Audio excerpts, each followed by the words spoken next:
Hello guys, welcome to today's Topic TV. Sa Tondo, Maynila, isang tindahan ng mamahaling cellphone ang nilooban ng grupo ng magnanakaw at tinangayan ng aabot sa 5 milyong piso na halaga ng gadget. Naganap ang pagnanakaw sa isang kilalang tindahan ng cellphone at gadget na matatagpuan sa kahabaan ng Jose Abad Santos Street sa Tondo, Maynila.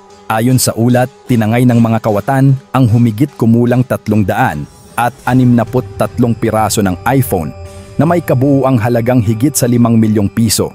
Dakong 2:30 ng madaling araw nang maisakatuparan ang pagnanakaw, ginamit umano ng mga suspek ang isang vault cutter upang sirain ang security vault at makapasok sa loob ng establishmento na diskubre ang nakawan sa tulong ng mga Sector 2 Tayuman Almeida Patrollers na pinamumunuan ni Police Staff Sergeant Rolando Pascual at ng kanyang mga kasama.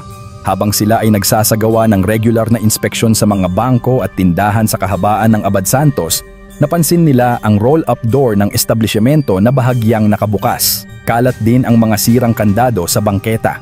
Agad nilang inireport ang insidente at dito na natuklasang nilooban ang tindahan. Sa tulong ng CCTV footage, isang joint follow-up at hot pursuit operation ang isinagawa ng Manila Police District Intelligence Division.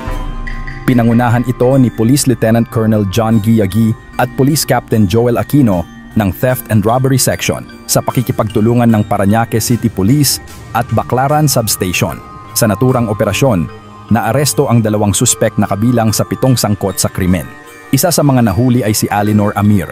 Naiwan umano niya ang kanyang backpack sa pinangyarihan ng krimen na naglalaman ng kanyang mga personal na dokumento at naging susi sa kanyang pagkakaaresto. Naaresto siya sa Parañaque at narecover mula sa kanya ang 5 piraso ng iPhone na kabilang sa mga tinangay ng grupo. Narecover din ang mga getaway vehicles na ginamit ng mga suspek sa pagtakas, isang tok-tok delivery tricycle at isang motorsiklo. Isa pa sa mga sangkot sa panloloob ang naaresto rin, habang patuloy na pinaghahanap ang 5 pang kasabwat.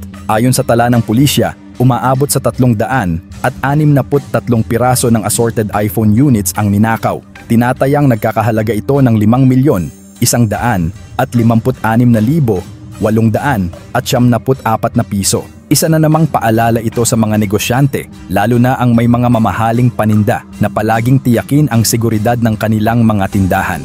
Napakahalaga ng maayos na lock system, CCTV surveillance at mabilis na koneksyon sa mga otoridad.